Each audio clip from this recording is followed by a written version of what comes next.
Bon dia i benvinguts al meu canal. En l'episodi d'avui d'Estudiem Valencià d'una altra manera, he preparat part del vocabulari que vaig aprendre per l'examen de valencià. D'un total de 500 paraules que vaig aprendre, avui només mirarem 18 paraules. El diumenge passat vaig presentar-vos el pot de vidre que tenc grapat de missatges.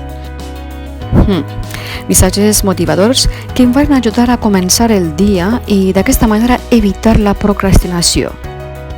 Bé, així tenim dues opcions, opció 1 i 2, i si voleu podeu triar l'opció que més us agrada.